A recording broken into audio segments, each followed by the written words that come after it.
സർവകലാശാലയിലെ registrar vice chancellor പോരിനെ തുടർന്ന് file നീക്കം പ്രതിസന്ധിയിൽ. ഡോക്ടർ മിനി കാപ്പന് ഇ ഫയലിംഗ് ആക്സസ് നൽകണമെന്ന നിലപാടിലാണ് വൈസ് ചാൻസലർ. ജോയിന്റ് രജിസ്ട്രാർമാർ അയച്ച ഫയലുകളും മോഹനൻ കുന്നുമ്മൽ മടക്കി അയച്ചു. മിനി കാപ്പൻ വഴി അയക്കാൻ നിർദ്ദേശിച്ചാണ് ഫയലുകൾ മടക്കിയത്. കെ സനിൽകുമാറാണ് നിലവിൽ അഡ്മിൻ ആക്സസ് ഉള്ളത്.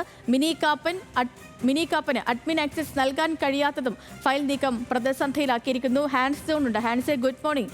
ഇതിപ്പോ ഈ മോഹനൻ കുന്നുമ്മലിന്റെ നിലപാടുകൾ കാരണം, കടുംപിടുത്തം കാരണം സർവകലാശാലയിലെ ഫയൽ നീക്കം പോലും പ്രതിസന്ധിയിലായിരിക്കുന്നു. എന്താണ് നിലവിലെ വിവരങ്ങൾ? തീർച്ചയായും ചെയ്തു. ഈ നിലവിൽ കേരള സർവകലാശാലയിൽ ഇ ഫയലിംഗ് സിസ്റ്റത്തിന്റെ അഡ്മിൻ ആക്സസ് ഉള്ളത് രജിസ്ട്രാർ ആയിട്ടുള്ള KS അനിൽകുമാറിനാണ്. അദ്ദേഹത്തെ സസ്പെൻഡ് ചെയ്ത സമയത്ത് ഈ ID വൈസ് ചാൻസലർ സസ്പെൻഡ് ചെയ്തിരുന്നു. പക്ഷെ പിന്നീട് ഇടത് സിൻഡിക്കേറ്റ് അംഗങ്ങൾ മുൻകൈ എടുത്തുകൊണ്ട് ഈ ID വീണ്ടും പുനഃസ്ഥാപിച്ചിരുന്നു. ഈ സാഹചര്യത്തിലാണ് അദ്ദേഹത്തിന് വീണ്ടും ഇ ഫയലിംഗ് സിസ്റ്റം അഡ്മിനായി തുടരാൻ കഴിഞ്ഞത്. പക്ഷേ ഇത് വീണ്ടും പ്രതിസന്ധി സൃഷ്ടിച്ചിരിക്കുകയാണ്. രജിസ്ട്രാർ ആയിട്ടുള്ള KS അനിൽകുമാറിന്റെ അഡ്മിൻ ആക്സസ് തുടരുന്നത് മൂലം മിനി കാപ്പന് വൈസ് ചാൻസലർ താൽക്കാലിക രജിസ്ട്രാറായി നിയമിച്ച മിനി കാപ്പന് ഇതുവരെയും ഇ ഫയലിംഗ് സിസ്റ്റത്തിന്റെ ആക്സസ് ലഭിച്ചിട്ടില്ല. അതുകൊണ്ട് തന്നെയാണ് ഇപ്പോൾ ഈ വിഷയത്തിൽ വൈസ് ചാൻസലറായിട്ടുള്ള ഡോക്ടർ മോഹനൻ കുന്നുമ്മൽ നിലപാട് കടുപ്പിച്ചിരിക്കുന്നത്. മിനി കാപ്പന് ഇ ഫയലിംഗ് സിസ്റ്റത്തിന്റെ ആക്സസ് നൽകണമെന്ന നിലപാടിൽ തന്നെയാണ് അദ്ദേഹം ഇപ്പോഴും ഉറച്ചു നിൽക്കുന്നത്. അതുകൊണ്ട് തന്നെ ഈ മിനി കാപ്പൻ മുഖേന മാത്രമേ ഫയലുകൾ അയക്കാൻ പാടുള്ളൂ എന്നുകൂടി വീണ്ടും നിർദ്ദേശം നൽകിയിരിക്കുന്നു. അതുകൊണ്ട് തന്നെ കഴിഞ്ഞ ദിവസങ്ങളിലെല്ലാം അടിയന്തര സാഹചര്യമുള്ള ഫയലുകൾ ജോയിന്റ് രജിസ്ട്രാർമാർക്ക് വൈസ് ചാൻസലർക്ക് നേരിട്ട് അയക്കാമെന്നുള്ളൊരു നിർദ്ദേശവും അദ്ദേഹം നൽകിയിരുന്നു. പക്ഷേ ഈ നിർദ്ദേശവും ഇപ്പോൾ വൈസ് ചാൻസലർ മാറ്റിയിരിക്കുകയാണ്. നേരിട്ട് അയച്ച ഫയലുകൾ, ജോയിന്റ് രജിസ്ട്രാർമാർ നേരിട്ട് അയച്ച ഫയലുകൾ കഴിഞ്ഞ ദിവസം അദ്ദേഹം മടക്കി അയച്ചു.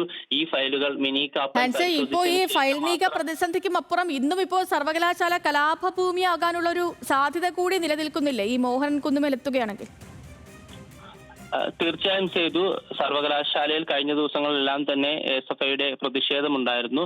പക്ഷെ ഇന്നും ഏതെങ്കിലും തരത്തിൽ വൈസ് ചാൻസലറായിട്ടുള്ള ഡോക്ടർ മോഹനൻ കുന്നുമ്മൽ സർവകലാശാല ആസ്ഥാനത്ത് എത്തുകയാണെങ്കിൽ പ്രതിഷേധിക്കാൻ തന്നെയാണ് SFIയുടെ തീരുമാനം. വലിയ രീതിയിലുള്ള പ്രവർത്തകർ എത്തുമെന്നാണ് നമുക്ക് ലഭിക്കുന്ന വിവരം. അതിനോടൊപ്പം തന്നെ ഇന്ന് സർവകലാശാല ആസ്ഥാനത്ത് SFI RSSനെതിരെ ഒരു ബാനർ ഉയർത്തുകയും ചെയ്യും. പക്ഷേ നിലവിൽ നമുക്ക് ലഭിക്കുന്ന വിവരമനുസരിച്ച് മോഹനൻ കുന്നുമ്മൽ എത്താനുള്ള സാധ്യത കുറവാണ്. കാരണം നമുക്കറിയാവുന്നതുപോലെ തന്നെ വലിയ പ്രതിഷേധമാണ് കഴിഞ്ഞ ദിവസം അദ്ദേഹത്തിനെതിരെ ഉണ്ടായത്. അദ്ദേഹത്തിന്റെ തിരുവനന്തപുരത്തെ വീട്ടിലേക്കും അതിനോടൊപ്പം തന്നെ അദ്ദേഹത്തിനെതിരെ വലിയ ഭീഷണിയൊക്കെ ഉയർന്ന സാഹചര്യത്തിൽ എത്തണ്ട എന്ന നിലപാടിലാണ് അദ്ദേഹം ഉള്ളത്. പക്ഷേ ഏതെങ്കിലും സാഹചര്യത്തിൽ അദ്ദേഹം എത്തുകയാണെങ്കിൽ വലിയ പ്രതിഷേധമുണ്ടാവും. അതിനോടടുപ്പിച്ച് തന്നെ പോലീസും വലിയ സുരക്ഷാ സന്നാഹമാണ് കേരള സർവകലാശാലയിൽ ഒരുക്കിയിരിക്കുന്നത്. സേതു. ഓക്കെ ഹാൻസ്, ശരി. അങ്ങനെ കേരള സർവകലാശാലയിൽ ഫയൽ നീക്കം പ്രതിസന്ധിയിലായിരിക്കുകയാണ്. ഒരു ഉദ്യോഗസ്ഥന്റെ കടും നിലപാട് കാരണം, കടുംപിടുത്തം കാരണം അവിടുത്തെ കുട്ടികളുടെ ഭാവി അത് കൂടുതൽ സങ്കീർണമാകുന്നു. അവരുടെ ഫയൽ നീക്കങ്ങളൊക്കെ തടസ്സപ്പെടുന്നു. ഒപ്പം തന്നെ ഇന്ന് മോഹനൻ കുന്നുമ്മൽ സർവകലാശാല ആസ്ഥാനത്തേക്ക് എത്തുകയാണെങ്കിൽ വീണ്ടും കഴിഞ്ഞ ദിവസങ്ങളിലൊക്കെ നമ്മൾ കണ്ടതിന് സമാനമായ ഒരു പ്രതിസന്ധി, ഒരു കലാപ അന്തരീക്ഷം ഒക്കെ ഉണ്ടാകാനുള്ള സാധ്യതയുമുണ്ട്. ഹാൻസാണ് വിവരങ്ങൾ നൽകിയത് തിരുവനന്തപുരത്ത് നിന്ന്.